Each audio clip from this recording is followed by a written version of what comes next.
ਇਹਦਾ ਮਕਸਦ ਇਹ ਹੈ ਕਿ ਮੇਰੇ ਕੋਲ ਅੱਜ ਤੋਂ ਕਰੀਬ 2 ਮਹੀਨੇ ਪਹਿਲਾਂ ਇੱਕ ਹੈਬੋਵਾਲ ਏਰੀਏ ਦੇ ਵਿੱਚ ਇੱਕ ਬਰਾਬਰ ਦਾ 50 ਗਜ ਦਾ ਮਕਾਨ ਢਾਹ ਦਿੱਤਾ ਗਿਆ। ਇੱਕ 50 ਗਜ ਦਾ ਮਕਾਨ ਜਿਹਦੀ ਕਿ ਪਹਿਲੇ ਲੈਂਟਰ ਤੇ ਸ਼ਿਕਾਇਤ ਹੋਈ, ਪਰ building branch Mohan Singh ATP ਉਸ ਬਿਲਡਿੰਗ ਬ੍ਰਾਂਚ ਨੇ ਉਹਦਾ ਇੱਕ ਪਹਿਲੇ ਲੈਂਟਰ ਹੋਣ ਤੇ ਵੀ ਲੈਂਟਰ ਤੇ ਕੰਪਲੇਂਟ ਹੋਣ ਦੇ ਬਾਵਜੂਦ ਵੀ ਉਹਦਾ ਦੂਜਾ ਲੈਂਟਰ ਪੈ ਗਿਆ। ਇਹ ਕੰਪਲੇਂਟ ਮੇਰੇ ਕੋਲ ਆਈ, ਪਰ मैं इस संबंध में जो मोहन सिंह ATP का पक्ष जानना चाहया, मैनू अफसोस है कि वो अफसर नू अपनी शोहरत का, अपनी दौलत का, अपनी पदवी का इन्ना क ज़्यादा नशा सी कि उन्हें मेरे नाल उस टॉपिक तक पहुँचा ही नहीं। और उस बंदे ने मेरे नाल इन्नी क रूड बिहेव किया। जब मैं उन्होंने कहा कि मैनू तेरी तेरी तेरी मेरे को रिकॉर्डिंग हो रही है, फिर वो बंदे ने फोन कटता। मैनू कहता तेरे वर्गे पत्रकार कई फिरते हैं, पत्रकार होएगा अपने घर होएगा, ठीक है, और मेरे अफसर पैसा लेंदे आ, तू दस की कहना। उस बंदे ने मेरी पत्रकारिता नूं टिच जाने, जबकि मैं 2009 दे विच स्टेट अवार्ड है मेरे कोल कन्या भ्रूण हत्या च स्टेट लैवल का। सुखबीर सिंह बादल जी डिप्टी CM ने मैनू स्टेट अवार्ड दिता, प्लस 2013 दे विच मैनू 20,000 रुपया कैश प्राइज़ दिता। मैं उन्होंने एक गल कही, मैं कहा मेरी सुन ला गल, तू अफसर है पब्लिक लई और पब्लिक का तू सेवादार है, मैं तेरे दिमाग दे जाले लाऊंगा। ਜਦੋਂ ਤੁਹਾਡੇ ਉੱਪਰ ਉਹਨੇ ਫੋਨ ਤੇ ਮਿਸਬਿਹੇਵ ਕੀਤਾ ਤਾਂ ਤੁਸੀਂ ਜਾ ਕੇ ਉਹਦੀ ਕੋਈ ਸ਼ਿਕਾਇਤ ਕੀਤੀ? ਉਹਦੀ ਮੈਂ 1624 ਨੰਬਰ 21/8/2020 ਨੂੰ ਮੈਂ ਉਹਦੀ ਕੰਪਲੇਂਟ ਫਾਈਲ ਕੀਤੀ ਆਪਣਾ ਜਿਹੜਾ ਹੈਗਾ ਕਮਿਸ਼ਨਰ ਕਾਰਪੋਰੇਸ਼ਨ, ਕਮਿਸ਼ਨਰ ਪੁਲਿਸ ਔਰ ਚੀਫ ਸੈਕਟਰੀ ਪੰਜਾਬ ਸਰਕਾਰ। कोई जवाब आया? लेकिन हाले तक वो मेरी इंक्वायरी वालिया मिस्टर वालिया जिहड़ा कि मोहन सिंह दा असिस्टेंट है उन्होंने मार करती। और मोहन सिंह कहता मेरे हाथ खड़े आ, मेरे को कोई फाइल नहीं आ रही, कोई मैनू कोऑपरेशन नहीं मिल रही तुहाडे केस नूं अगे ले जाण वास्ते। और इहदे विच मोहन सिंह और एक मनिंदर बेदी और एक जतिंदर रहेला जिन्हां ने कि प्रॉपर्टी दे विच लखां करोड़ां रुपए दीयां प्रॉपर्टियां बनाईयां ने और लोगों के गबन किए हुए हैं, लोगों दी प्रॉपर्टियां नूं गैर कानूनी बनाता, गैर कानूनियां नूं कानूनी बनाता, पैसा लैके। जिहड़ी तुसीं पुलिस नूं कंप्लेंट कीती सी ओहदा की बणिया? पुलिस दे विच मैं ज्वाइंट कमिश्नर कोल मेरी एप्लीकेशन लगी, उन्होंने मेरी इंक्वायरी जगतपुरी चौंकी मार की, उत्थे जाके मैं बयान दे के आया, पर मोहन सिंह उत्थे बयान देन भी नहीं गया। जे साडे पब्लिक दे सेवादार साडे नाल पब्लिक नाल इदां करनगे तां पब्लिक कित्थे जाऊगी। और सब तो वड्डी मैनूं उस दुख होया और हैरानी हुई जदों RTI एक्ट 2005 के अधीन मैं जतिंदर रहेले दी और मोहन सिंह दी RTI पाई, और अज तक मैनूं RTI का जवाब नहीं आया। और जदों मैं अपील पाई नूं मैनूं 25 दिन हो चुके हैं। देखो कांग्रेस सरकार ने 2005 RTI एक्ट बनाया सी कि पब्लिक नूं कोई भी जानकारी जद चाहे लै सकती है, लेकिन मेरे ते मानहानि का दावा करन मैं साबित करूँगा।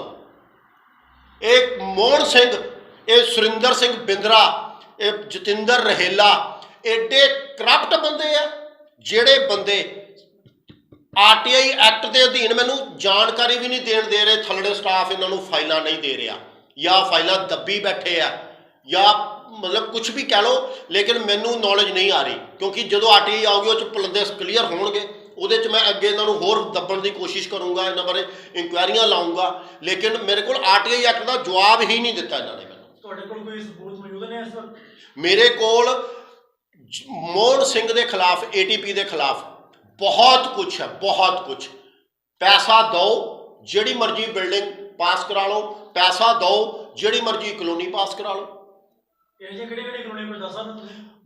अपना मॉडल टाउन एक्सटेंशन दे विच मेरा ख्याल है भी अद्धे किले के विच कलोनी है, ठीक है।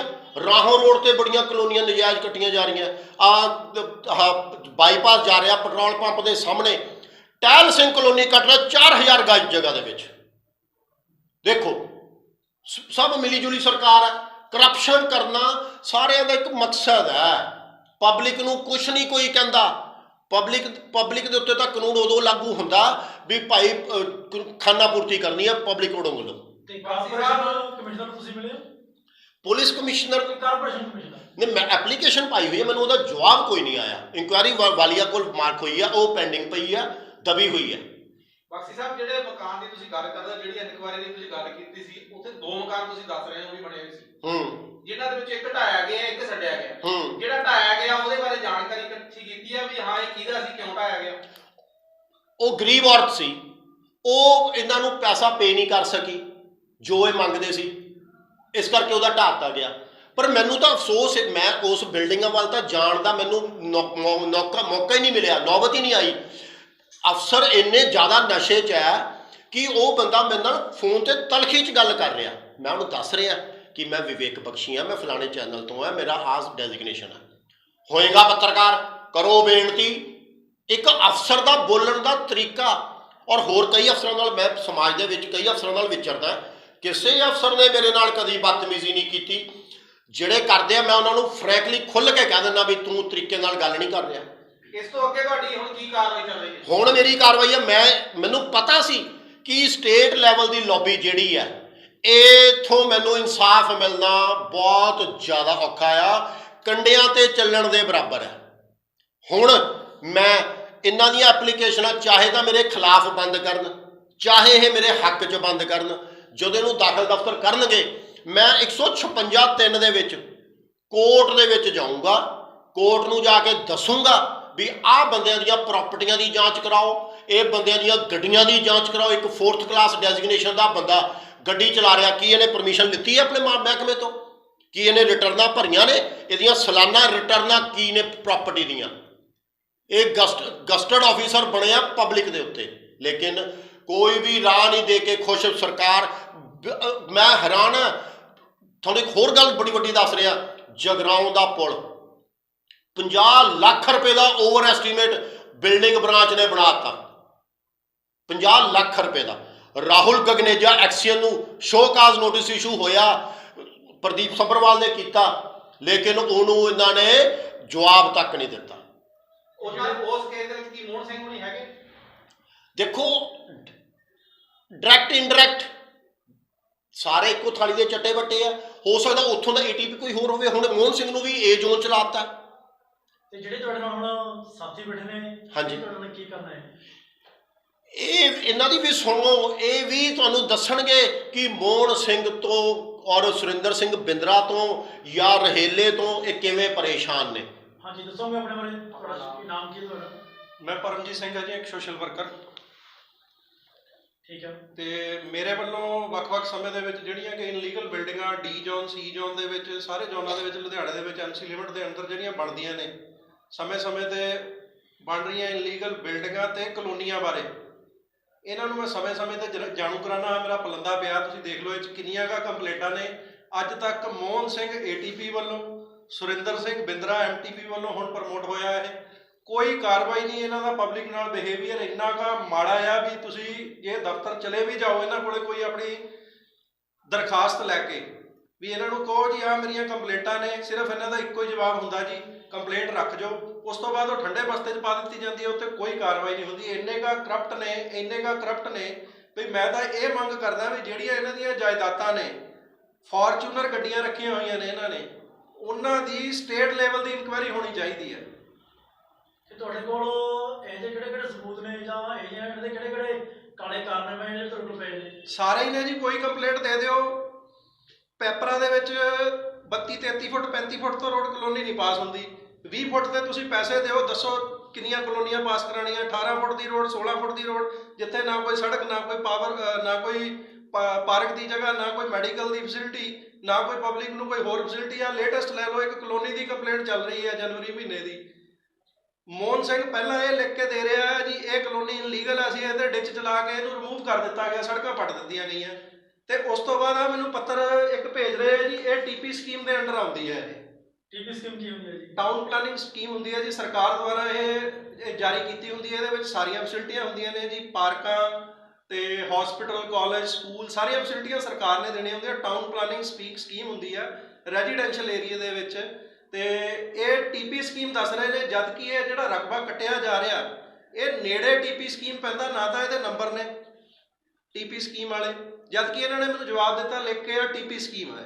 ਤੁਸੀਂ ਆਪੇ ਹਿਸਾਬ ਲਾ ਸਕਦੇ ਹੋ ਵੀ ਰਿਸ਼ਵਤਖੋਰੀ ਕਿਸ ਹੱਦ ਤੱਕ ਉੱਪਰ ਤੱਕ ਜਾ ਚੁੱਕੀ ਹੈ ਵੀ ਇਹਨਾਂ ਨੂੰ ਲਿਖਣ ਲੱਗਿਆ ਵੀ ਕੋਈ ਗਰੇਜ ਨਹੀਂ ਵੀ ਅਸੀਂ ਲਿਖ ਕੇ ਕੀ ਦੇਣ ਲੱਗੇ ਹਾਂ। ਇਹ ਕਿਹੜੀ ਜਗ੍ਹਾ ਤੇ ਕਲੋਨੀ ਹੈ? ਇਹ ਮਾਡਲ ਟਾਊਨ ਹੈ ਜੀ, ਡੀ ਬਲਾਕ 'ਚ ਪੈਂਦੀ ਹੈ ਜੀ, ਰੇਲਵੇ ਲਾਈਨ ਦੇ ਨੇੜੇ ਗੁਰਦੁਆਰਾ ਦੁਖਭੰਜਨ ਸਾਹਿਬ। ਹੋਰ ਇਹ ਕਿਹੜੇ ਆਪਣੇ ਕਲੋਨੀਆਂ ਕੱਟੀਆਂ ਜਿਹੜੀਆਂ ਉਹਦੇ ਗੈਰ ਕਲੋਨੀ? ਤੁਸੀਂ ਮੈਨੂੰ ਇੱਕ ਗੱਲ ਦੱਸੋ ਬਈ, ਇੱਕ ਪਾਸੇ ਤਾਂ ਇਹ ਉਹਦੇ ਤੇ ਡਿੱਚ ਚਲਾ ਰਹੇ ਨੇ, ਸੁਰਿੰਦਰ ਸਿੰਘ ਬਿੰਦਰਾ ਐਮਟੀਪੀ ਬਣ ਕੇ ਆ ਜਾਂਦਾ ਮਹੀਨੇ 2 ਮਹੀਨੇ ਬਾਅਦ ਉੱਥੇ, ਜਦੋਂ ਡਿੱਚ ਚੱਲਦੀ ਹੈ ਉਦੋਂ ਚਾਰਜ ਐਮਟੀਪੀ ਦਾ ਉਹਦੇ ਕੋਲੇ ਸੀ ਵਿਜੇ ਕੁਮਾਰ ਕੋਲੇ, ਨਹੀਂ ਵਿਜੇ ਕੋਲੇ ਨਹੀਂ ਜੀ, ਮੋਹਨ ਸਿੰਘ ਕੋਲੇ। ਉਸ ਤੋਂ ਬਾਅਦ ਬਿੰਦਰਾ ਜੀ ਫਲੋਰ ਤੋਂ ਬਦਲ ਕੇ ਐਮਟੀਪੀ ਪ੍ਰਮੋਟ ਹੋ ਕੇ ਲੁਧਿਆਣੇ ਆ ਜਾਂਦੇ ਨੇ, ਉਸ ਤੋਂ ਬਾਅਦ ਇਹ ਟੀਪੀ ਸਕੀਮ 'ਚ ਕਨਵਰਟ ਹੋ ਜਾਂਦੀ ਹੈ। ਇਸ ਤੋਂ ਕੀ ਸਾਬਤ ਹੁੰਦਾ ਹੈ ਵੀ ਸਾਰਾ ਕੁਝ ਵੀ ਬਿੰਦਰੇ ਦਾ ਹੀ ਛਤਰ ਛਾਇਆ ਹੇਠ ਚੱਲ ਰਿਹਾ ਵਾ।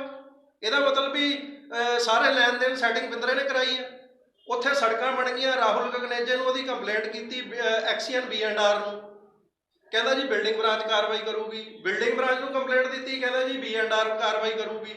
ਸੀਵਰੇਜ ਸਰਕਾਰੀ ਲਾਈਨ ਨਾਲ ਜੋੜ ਲਿਆ ਗਿਆ, ਪਾਣੀ ਸਰਕਾਰੀ ਲਾਈਨ ਤੋਂ ਲੈ ਕੇ ਕੋਠੀਆਂ ਬਣ ਰਹੀਆਂ ਨੇ ਉੱਥੇ, ਤੇ ਇਹ ਕਹਿ ਰਹੇ ਨੇ ਜੀ ਅਸੀਂ ਕੋਈ ਕਾਰਵਾਈ ਨਹੀਂ ਕਰ ਸਕਦੇ। ਇੱਥੋਂ ਕੀ ਸਾਬਤ ਹੁੰਦਾ ਵਾ ਬਈ ਸ਼ਰੇਆਮ ਧਾਂਦਲੀ ਚੱਲ ਰਹੀ ਆ, ਸਰਕਾਰ ਦਾ ਕਰੋੜਾਂ ਰੁਪਈਆ ਦਾ, ਅਰਬਾਂ ਰੁਪਈਆ ਦਾ ਨੁਕਸਾਨ। ਔਰ ਮੈਨੂੰ ਲਿਖ ਕੇ ਦੇ ਰਹੇ ਨੇ ਜੀ ਕਲੋਨੀ ਜਿਹੜੀ ਅਪਰੂਵਲ ਵਾਸਤੇ ਪੰਜਾਬ ਸਰਕਾਰ ਦੇ ਲੋਕਲ ਬਾਡੀ ਡਿਪਾਰਟਮੈਂਟ ਨੂੰ ਭੇਜੀ ਗਈ ਹੈ। ਜਦੋਂ ਕਿਸੇ ਨੇ ਇੱਕ 200 ਗਜ ਦਾ ਨਕਸ਼ਾ ਪਾਸ ਕੀਤਾ ਹੋਵੇ ਨਾ ਬਿਲਡਿੰਗ ਦਾ, ਉਦੋਂ ਤੱਕ ਉਹਨੂੰ ਇਹ ਬਣਾਉਣ ਦੀ ਮਨਜ਼ੂਰੀ ਨਹੀਂ ਦੇ ਸਕਦੇ ਵੀ ਜਦ ਤੱਕ ਤੇਰਾ ਨਕਸ਼ਾ ਅਪਰੂਵਲ ਨਹੀਂ ਹੋ ਜਾਂਦੀ, ਵੀ ਕੋਈ ਉਹ 'ਚ ਕਮੀ ਪੇਸ਼ੀ ਨਾ ਹੋਵੇ। ਤੇ ਇਹਦੀ ਆੜ ਦੇ ਵਿੱਚ ਜੀ ਅਸੀਂ ਵੀ ਮਨਜ਼ੂਰੀ ਵਾਸਤੇ ਭੇਜੀ ਹੈ 20 ਫੁੱਟ ਦੀ ਰੋਡ ਦੇ ਉੱਤੇ, ਨਾ ਤਾਂ ਰੈਰਾ ਨੇ ਉਹਨੂੰ ਕੋਈ ਮਨਜ਼ੂਰੀ ਦੇਣੀ ਹੈ, ਨਾ ਪੈਪਰਾਂ ਨੇ ਮਨਜ਼ੂਰੀ ਦੇਣੀ ਹੈ।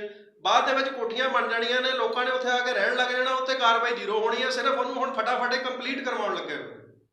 ਤੇ ਤੁਸੀਂ ਇਹਨਾਂ ਖਿਲਾਫ ਕੋਈ ਕਾਨੂੰਨੀ ਕਾਰਵਾਈ ਕੀਤੀ ਹੈ? ਮੈਂ ਤਾਂ ਕੰਪਲੇਂਟ ਹੀ ਦੇ ਸਕਦਾ ਜੀ। CM ਸਾਹਿਬ ਨੂੰ ਕੰਪਲੇਂਟ ਭੇਜੀ ਹੈ, ਚੀਫ ਸੈਕਟਰੀ ਨੂੰ ਭੇਜੀ ਹੈ, ਚੀਫ ਸੈਕਟਰੀ ਲੋਕਲ ਬਾਡੀ ਨੂੰ ਭੇਜੀ ਹੈ, ਡਾਇਰੈਕਟਰ ਲੋਕਲ ਬਾਡੀ ਨੂੰ ਭੇਜੀ ਹੈ, CM ਸਾਹਿਬ ਨੂੰ ਭੇਜੀ ਹੈ, ਇੱਥੇ ਕਮਿਸ਼ਨਰ ਸਾਹਿਬ ਨੂੰ ਦਿੱਤੀ ਹੈ, ਪਰ ਸਾਰੀ ਮਿਲੀ ਭੁਗਤ ਜੀ ਇਹਨਾਂ ਦੀ। ਇਹ ਵੀ ਪਤਾ ਲੱਗਾ ਕਿ ਕਾਰਪੋਰੇਸ਼ਨ ਨੇ ਤੁਹਾਡੇ ਖਿਲਾਫ ਵੀ FIR ਦਰਜ ਕਰਵਾਈ ਹੋਈ। ਮੈਨੂੰ ਤਾਂ ਫਿਰ ਖਤਰਾ ਜੀ ਸ਼ਾਇਦ ਮੇਰੇ ਉੱਤੇ ਫਿਰ ਨਾ ਕੋਈ FIR ਕਰਾਉਣ। ਪਹਿਲਾਂ ਵੀ ਇੱਕ ਕਰਾ ਚੁੱਕੇ ਨੇ ਜੀ, ਮੇਰੇ ਤੇ ਦਬਾਅ ਬਣਾਉਂਦੇ ਸੀ ਵੀ ਜਿਹੜੀਆਂ ਤੇਰੀਆਂ ਹਾਈ ਕੋਰਟ ਦੇ ਵਿੱਚ ਰਿਟਾਂ ਚੱਲਦੀਆਂ ਨੇ ਵੀ ਜਾਂ ਤਾਂ ਸਾਨੂੰ ਲਿਖ ਕੇ ਦੇ ਦੇ ਵੀ ਉਹ ਮੈਂ ਵਾਪਸ ਲੈ ਰਿਹਾ, ਨਹੀਂ ਤੇਰੇ ਤੇ FIR ਕਰਾਵਾਂਗੇ। ਮੇਰੇ ਤੇ ਇਹਨਾਂ ਨੇ ਫੇਕ FIR ਕਰਾਈ ਹੈ ਬਿਨਾਂ ਕੋਈ ਪ੍ਰੂਫ ਤੋਂ। ਇਹ ਤੁਹਾਨੂੰ ਕਿਹਨੇ ਕਿਹਾ ਜੀ ਵੀ ਜਿਹੜੇ ਤੁਸੀਂ ਕੰਪਲੇਂਟ ਵਾਪਸੀ ਲੈ ਲਓ? ਸਾਰੇ ਪਾਸੋਂ ਜੀ ਪ੍ਰੈਸ਼ਰ ਡਿਪਾਰਟਮੈਂਟ ਵੱਲੋਂ। FIR ਕਰਾਉਣ ਦਾ ਮਤਲਬ ਹੀ ਇਹ ਆ ਵੀ ਤੁਸੀਂ FIR ਦੀ ਕਾਪੀ ਲੈ ਲਓ, ਤੁਸੀਂ ਸਮਾਜ 'ਚ ਵਿਚਰਦੇ ਹੋ, ਮੇਰੇ ਕੋਲ FIR ਦੀ ਕਾਪੀ ਲਓ, ਤੁਸੀਂ ਉਹਨੂੰ ਪੜ੍ਹ ਕੇ ਦੇਖੋ ਜੀ ਉਹਦੇ ਵਿੱਚ ਹੈ ਕੀ FIR ਦੇ ਤੁਹਾਡੇ ਤੇ ਦੋਸ਼ ਕੀ ਲਾਏ ਗਏ? ਮਹਿਲਾ ਨਾਲ ਛੇੜਛਾੜ ਦੇ ਜੀ। ਮੈਂ ਉਸ ਮਹਿਲਾ ਨੂੰ ਜਾਣਦਾ ਤੱਕ ਨਹੀਂ, ਕੋਈ ਮੇਰੇ ਕੋਲ ਕੋਈ ਉਹਦੇ ਕੋਲੇ ਕਾਲ ਰਿਕਾਰਡਿੰਗ ਨਹੀਂ, ਮੇਰਾ ਕੋਈ ਮੇਰੇ ਦੁਆਰਾ ਭੇਜਿਆ ਕੋਈ ਮੈਸੇਜ ਨਹੀਂ। ਸਿਰਫ ਪੋਲੀਟੀਕਲ ਪ੍ਰੈਸ਼ਰ ਤੇ ਇਹਨਾਂ ਦੇ ਦਬਾਅ ਹੇਠ ਉਹ ਮਹਿਲਾ ਨੇ ਮੇਰੇ ਖਿਲਾਫ ਜਾ ਕੇ ਬਿਆਨ ਦਿੱਤੇ ਆ। ਬਿਆਨ ਕੀ ਦਿੱਤੇ ਆ ਵੀ CP ਸਾਹਿਬ ਨੂੰ ਦਰਖਾਸਤ ਦਿੱਤੀ, ਨਹੀਂ ਕਾਰਵਾਈ ਹੋਈ ਤੇ ਹਾਈ ਕੋਰਟ ਤੋਂ ਡਾਇਰੈਕਸ਼ਨ ਕਰਾਈ ਹੈ ਇਹਨਾਂ ਨੇ। ਉਹ ਮਹਿਲਾ ਕੀ ਤੁਹਾਡੀ ਗਵਾਂਢਣ ਹੈ, ਕਿੱਥੇ ਰਹਿੰਦੀ ਆ? ਮੈਂ ਜਾਣਦਾ ਹੀ ਨਹੀਂ ਜੀ ਉਸ ਨੂੰ। ਜਾਣਦਾ ਵੀ ਨਹੀਂ ਉਹ ਨਾ, ਕਦੇ ਮਿਲੇ ਵੀ ਨਹੀਂ ਉਹਨੂੰ? ਉਹ C ਜ਼ੋਨ ਦੇ ਵਿੱਚ, ਨਗਰ ਨਿਗਮ ਲੁਧਿਆਣਾ C ਜ਼ੋਨ ਦੇ ਵਿੱਚ ਇੰਸਪੈਕਟਰ ਆ, ਪਬਲਿਕ ਡੀਲਿੰਗ ਦੇ ਵਿੱਚ ਮਿਲੇ ਆ ਉਹਨੂੰ ਇੱਕ ਅੱਧੀ ਵਾਰੀ, ਜ਼ਿਆਦਾ ਵਾਰੀ ਨਹੀਂ। ਜੇ ਕੋਈ ਉਹਦੇ ਕੋਲੇ ਕੋਈ ਪ੍ਰੂਫ ਹੈਗੇ, ਮੈਂ ਇਨਕੁਆਇਰੀ ਇਹਦੀ ਲਵਾਈ ਸੀਗੀ CP ਸਾਹਿਬ ਨੂੰ ਪਰਚਾ ਦਰਜ ਹੋਣ ਤੋਂ ਬਾਅਦ ਵੀ ਕਿਸੇ IPS ਅਫਸਰ ਕੋਲੋਂ ਇਹਦੀ ਇਨਕੁਆਇਰੀ ਨਿਰਪੱਖ ਇਹਦੀ ਜਾਂਚ ਕਰਵਾਈ ਜਾਵੇ। ਤੇ IPS Harish Dayama crime branch ਦਾ SSP ਹੈ, IPS ਅਫਸਰ ਆ, ਤੇ ਉਹ ਇਹ ਗੱਲ ਕਹਿ ਰਿਹਾ ਜੀ ਮੈਂ ਤੁਹਾਡੇ ਕੇਸ ਦੇ ਵਿੱਚ ਫੈਸਲਾ ਨਹੀਂ ਦੇ ਸਕਦਾ, ਵੀ ਤੁਹਾਡਾ ਜਿਹੜਾ ਫੈਸਲਾ ਆ ਉਹ ਜੱਜ ਸਾਹਿਬ ਹੀ ਦੇਣਗੇ, ਕੋਰਟ ਦੇ ਵਿੱਚ ਹੀ ਤੁਹਾਡਾ ਫੈਸਲਾ ਹੋਊਗਾ। ਤੁਸੀਂ ਇਹ ਦੇਖੋ ਵੀ ਇੱਕ IPS ਅਫਸਰ ਦੇ ਉੱਤੇ ਵੀ ਇਹਨਾਂ ਦਾ ਇੰਨਾ ਕੁ ਪ੍ਰੈਸ਼ਰ ਆ ਵੀ ਉਹਨੇ ਵੀ ਸਾਰੇ ਪ੍ਰੂਫ ਹੋਣ ਦੇ ਬਾਵਜੂਦ ਵੀ ਕੋਈ ਫੈਸਲੇ ਤੱਕ ਨਹੀਂ, ਸਿੱਟੇ ਤੱਕ ਨਹੀਂ ਪਹੁੰਚ ਪਾਇਆ। ਤੇ ਹੁਣ ਤੁਸੀਂ ਕੀ ਮੰਗ ਕਰਦੇ ਹੋ? ਅਸੀਂ ਤਾਂ ਪ੍ਰਸ਼ਾਸਨ ਕੋਲੋਂ ਇਹ ਮੰਗ ਕਰਦੇ ਹਾਂ ਜੀ, ਜਿਹੜੇ ਇਹੋ ਜਿਹੇ ਭ੍ਰਸ਼ਟ ਅਧਿਕਾਰੀ ਨੇ ਜਿਨ੍ਹਾਂ ਨੇ ਕਰੋੜਾਂ ਰੁਪਈਆਂ ਦੀਆਂ ਜਾਇਦਾਦਾਂ ਬਣਾਈਆਂ ਨੇ, ਸੀਟ ਤੇ ਬਹਿ ਕੇ ਆਪਣੇ ਅਹੁਦੇ ਦਾ ਦੁਰਉਪਯੋਗ ਕਰਦੇ ਹੋਏ ਲੋਕਾਂ ਕੋਲੋਂ ਰਿਸ਼ਵਤਾਂ ਲੈ ਕੇ ਕਰੋੜਾਂ ਰੁਪਏ ਦੀਆਂ ਜਾਇਦਾਦਾਂ ਬਣਾਈਆਂ, ਉਹਦੀ ਜਾਂਚ ਹੋਣੀ ਚਾਹੀਦੀ ਹੈ ਤੇ ਇਹਨਾਂ ਨੂੰ ਡਿਸਮਿਸ ਕਰਨਾ ਚਾਹੀਦਾ ਨੌਕਰੀ ਤੋਂ ਜਾਂਚ ਕਰਕੇ। ATP ਮੋਹਨ ਸਿੰਘ ਜੀ, ਤੁਹਾਡੇ ਉੱਪਰ ਬੀਤੇ ਦਿਨੀ ਇੱਕ ਫੋਨ ਤੇ ਗੱਲਬਾਤ ਹੋਈ ਸੀ ਸਾਡੇ ਪੱਤਰਕਾਰ ਵਿਵੇਕ ਬਖਸ਼ੀ ਨਾਲ। ਉਹਨੇ ਇਲਜ਼ਾਮ ਲਾਇਆ ਕਿ ਤੁਸੀਂ ਉਹਨੂੰ ਬਹੁਤ ਹੀ ਤਲਖੀ ਭਰੇ ਲਹਿਜੇ ਨਾਲ ਗੱਲਬਾਤ ਕੀਤੀ ਹੈ ਤੇ ਉਹਦੀ ਪੱਤਰਕਾਰੀ ਨੂੰ ਚੈਲੰਜ ਕੀਤਾ ਤੁਸੀਂ। ਇਹਦੇ ਬਾਰੇ ਤੁਹਾਡਾ ਕੀ ਕਹਿਣਾ ਵਾ? ਦੇਖੋ ਜੀ, ਅਸੀਂ ਸਾਰੇ ਪੱਤਰਕਾਰ ਭਾਈਚਾਰੇ ਦਾ ਪੂਰਾ ਸਤਿਕਾਰ ਮਾਣ ਕਰਦੇ ਹਾਂ। ਕੋਈ ਇਸ ਤਰ੍ਹਾਂ ਦੀ ਕੋਈ ਗੱਲ ਨਹੀਂ ਕੀਤੀ ਉਹਨਾਂ ਨਾਲ, ਕੋਈ ਤਲਖੀ 'ਚ ਨਹੀਂ। ਉਹ ਥੋੜ੍ਹਾ ਤਲਖੀ 'ਚ ਆਏ ਸੀਗੇ ਤੇ ਮੈਨੂੰ ਕੋਈ ਤਲਖੀ 'ਚ ਬੋਲਣਾ ਪਿਆ। ਸਾਡਾ ਕੋਈ ਉਹਨਾਂ ਨਾਲ ਨਿੱਜੀ ਰੰਜਿਸ਼ ਕੋਈ ਨਹੀਂ ਹੈਗੀ, ਨਾ ਆਪਣਾ ਕੋਈ ਉਹਨਾਂ ਨਾਲ ਕਦੇ ਮਿਲੇ ਆ, ਨਾ ਕੋਈ ਇਸ ਤਰ੍ਹਾਂ ਦੀ ਹੈਗੀ ਆ। ਜੇ ਉਹਨਾਂ ਨੂੰ ਕੋਈ ਲੱਗੀ ਆ ਗੱਲ ਇਸ ਤਰ੍ਹਾਂ ਦੀ ਤਾਂ ਉਹਦੇ ਲਈ ਆਪਾਂ ਸੌਰੀ ਕਹਿੰਦੇ ਆ, ਕੋਈ ਚੱਕਰ ਨਹੀਂ ਹੈਗਾ। ਜਦੋਂ ਮਰਜ਼ੀ ਸਾਡੇ ਭਰਾ ਨੇ, ਸਾਰੇ ਪੱਤਰਕਾਰ ਸਾਰਿਆਂ ਦੀ ਰਿਸਪੈਕਟ ਕਰਦੇ ਆ। ਤੇ ਉਹਨਾਂ ਨੇ ਤੁਹਾਡੇ ਉੱਪਰ ਕੁਛ ਨਜਾਇਜ਼ ਕਲੋਨੀਆਂ ਮਿਲੀ ਭੁਗਤਣਾ ਕੱਟਣ ਦੇ ਦੋਸ਼ ਲਗਾਏ ਨੇ। ਮੇਰਾ ਕੋਈ ਨਜਾਇਜ਼ ਕਲੋਨੀਆਂ ਦੇ ਵਿੱਚ ਹੱਥ ਕੋਈ ਕੱਟਣ ਦੇ ਵਿੱਚ ਰੋਲ ਨਹੀਂ ਹੈਗਾ। ਜਿਹੜੀ ਕਲੋਨੀ ਬਾਰੇ ਕਹਿ ਰਹੇ ਨੇ ਉਹ ਕਲੋਨੀ ਜ਼ੋਨ ਡੀ ਦੇ ਅਧੀਨ ਪੈਂਦੀ ਆ। ਉੱਥੋਂ ਜਾ ਕੇ ਤੁਸੀਂ ਉੱਧਰ ਵਾਲੇ ਸਟਾਫ ਤੋਂ ਪੁੱਛ ਸਕਦੇ ਹੋ ਵੀ ਉਹ ਨਜਾਇਜ਼ ਆ ਜਾਂ ਅਨਅਧਿਕਾਰਤ ਹੈਗੀ ਆ ਜਾਂ ਅਪਰੂਵਡ ਹੈਗੀ ਹੈ ਕਲੋਨੀ। ਤੇ ਉਹਨਾਂ ਨੇ ਇਹ ਕਿਹਾ ਵੀ ਜਦੋਂ ਤੁਸੀਂ ਜ਼ੋਨ ਡੀ 'ਚ ਹੁੰਦੇ ਸੀ ਉਦੋਂ ਜੱਸੀਆਂ ਰੋਡ ਤੇ ਇੱਕ 50 ਗਜ਼ ਦੀ ਬਿਲਡਿੰਗ ਬਣਦੀ ਪਈ ਸੀ, ਉਹਨੂੰ ਢਾਇਆ ਨਹੀਂ ਗਿਆ। ਪਰ ਇੱਕ 50 ਗਜ਼ ਦਾ ਪਲਾਟ ਆ ਜਿਹਦੀਆਂ ਨੀਹਾਂ ਉੱਚੀਆਂ ਚੱਕਦੇ ਪਏ ਸੀ, ਉਹ ਤੁਹਾਡੇ ਮਹਿਕਮੇ ਦੇ ਵੱਲੋਂ ਢਾਹਦੀਆਂ ਜੀ। ਤੇ ਜਤਿੰਦਰ ਰਹਿਲਾ ਤੇ ਇੱਕ ਬੇਦੀ ਨਾਂ ਦੇ ਆਪਣੇ ਤੁਹਾਡੇ ਮੁਲਾਜ਼ਮ ਸੀਗੇ। ਉਹਨਾਂ ਨੇ ਕਿਹਾ ਵੀ ਭਾਈ ਇਹ ਨੀਹਾਂ ਢਾਹਦੀਆਂ, ਪਰ ਜਿਹਦਾ ਮਕਾਨ 50 ਗਜ਼ 'ਚ ਇਲੀਗਲ ਬਣਾ ਸੀ ਉਹਨੂੰ ਕੁਛ ਨਹੀਂ ਕਿਹਾ ਵੀ ਨਹੀਂ ਇਸ ਤਰ੍ਹਾਂ ਦੀ ਕੋਈ ਹੈ ਨਹੀਂ ਗੱਲ ਹੈਗੀ। ਉਹ ਇੰਸਪੈਕਟਰ ਜਾਂਦੇ ਏਰੀਆ 'ਚ, ਹੁਣ ਸਾਡੇ ਇਸ ਤਾਂ ਛੋਟੀ ਛੋਟੀ ਗਲੀਆਂ ਦਾ ਸਾਨੂੰ ਸਾਡੇ ਧਿਆਨ 'ਚ ਰਹਿੰਦਾ ਹੈਗਾ। ਪਰ ਜੇ ਉਹ ਇਸ ਤਰ੍ਹਾਂ ਦੀ ਹੋਈ ਉਹ ਇਨਕੁਆਇਰੀ ਕਰ ਲਾਂਗੇ ਅਸੀਂ, ਉਹ ਚੈੱਕ ਕਰਕੇ ਉਹਦਾ ਜੋ ਸੋਲਵ ਆਊਟ ਹੋਊਗਾ ਕਰ ਦਾਂਗੇ।